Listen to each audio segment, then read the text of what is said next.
About 10 years ago, I decided that meditation is going to be part of my life every single day. And for 10 years, I have continued for it to be the case. And I'm here to share exactly what I've learned.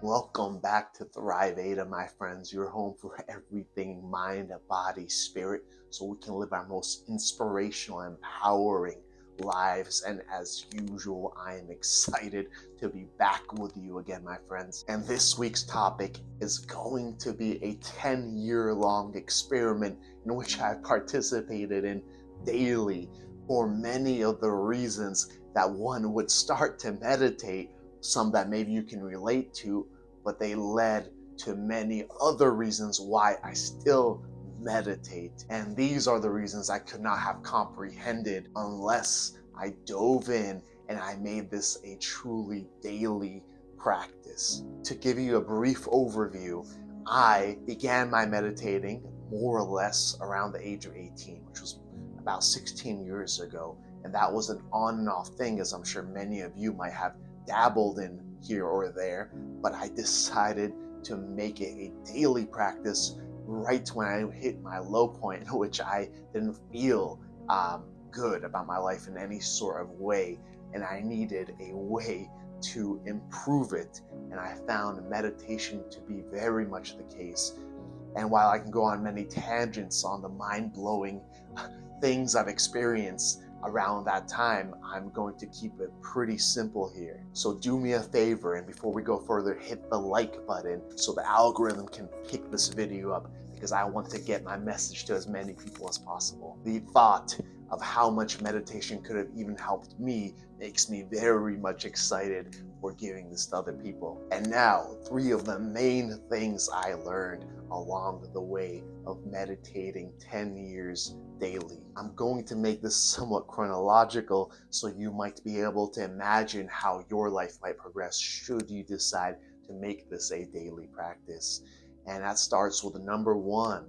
I noticed at first that I had a bunch of tension in my respiratory system. I felt very much constricted in my chest area, and eventually I noticed that I was struggling for breath. And apparently 80% of people are chest breathers, which means that we don't use our lungs optimally, because when the chest expands, as the diaphragm moves, the stomach, the belly should actually move outward. Kind of like if you imagine the Buddha belly, when you see the little dolls of Buddha or the little statues, his belly is massive, and that kind of represents the suppleness of a full breath. We gotta relax. And this inspiration, synonym actually for inhalation, breathes in new spirit, new creativity, new energy. And hence, the supple, full breath is key. And this is something you might very much notice when you first start to meditate, that, oh, it is really difficult to breathe. And at first, you might think maybe that's something to do with even the meditation itself, when in fact, you're just becoming more aware that you weren't breathing well the whole time. And this is actually partly because we are so stressed that we end up chest breathing. When we're in a fight or flight experience, our breath becomes more shallow and we become more easily agitated and more reactive even to our environment. So in the long run, this leads, yes, to inflammation and hence stress and an inauthenticity on some level. It leads to us also being ultimately inauthentic because we can't express ourselves fully. We can't bring in essence, our own soul, our own spirit into our body, and we become much more lizard brain, or the base of our brainstem, which is oriented towards fight or flight, or the basic patterning of an animal who tries to survive, very much from lizards to mammals to us if we're not careful. The opposite of that is also true. If we are breathing well, we are able to be more creative, more of a creator, and ultimately meaning that we can create the life that we want to lead.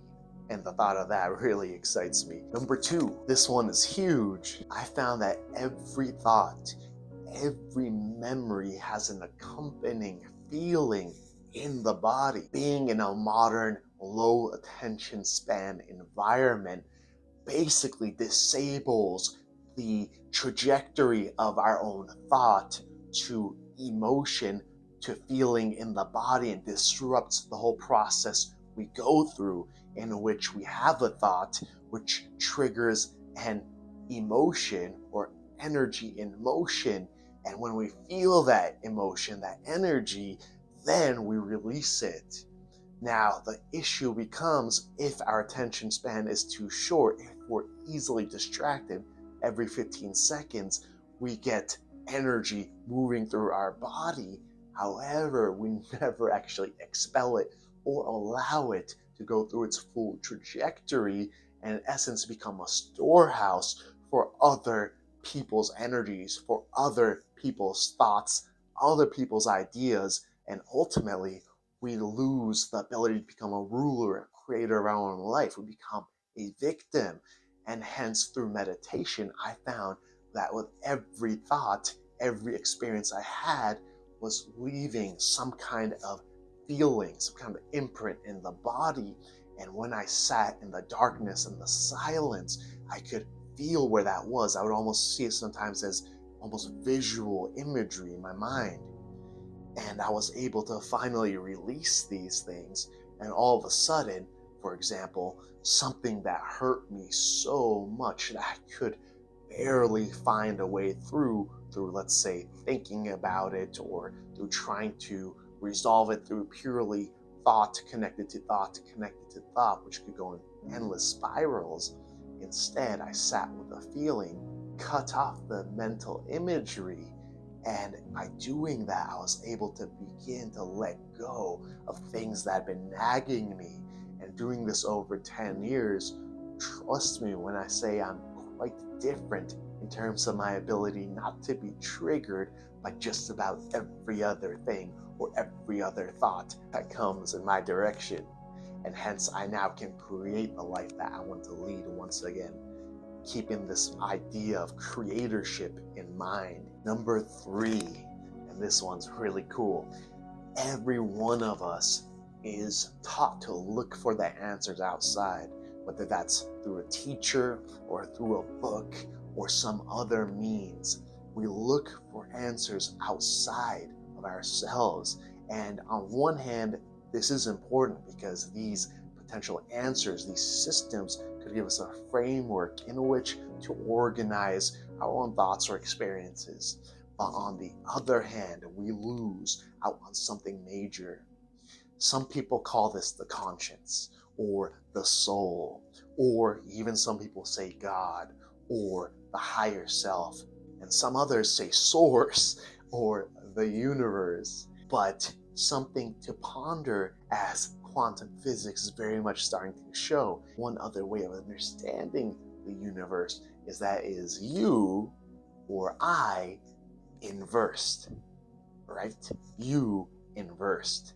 Another cool way of thinking about it. And if we are meditating long enough and we're presented with maybe just a simple version of this idea, we can sit in silence and we realize that the silence is the language of the universe itself. It is the background organic matrix code, if you will, that allows us to understand things on levels that we would have never imagined, because these thoughts, and this is a topic for another day, seem to actually come from outside of us, as some experiments have shown, as if our brain and our heart are kind of like a radio dial and a receiver.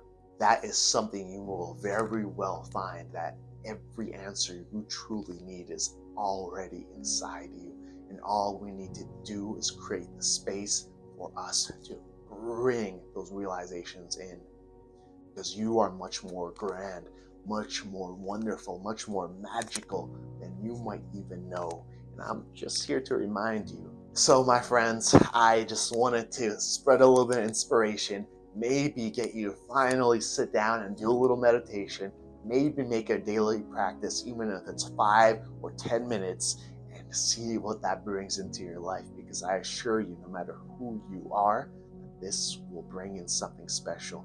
And keep in mind, it's not something easy necessarily, but nothing worthwhile is. And like any muscle that would work out in the gym, there has to be some repetition. I truly believe you got this. For a whole lot of help, definitely check out my video down below, because for me, guided meditations were my way in, and I put a lot of love into the guided meditations that I have recorded, and I gladly invite you to definitely use them. And until the next time, my friends, so much love. I will see you on the next one.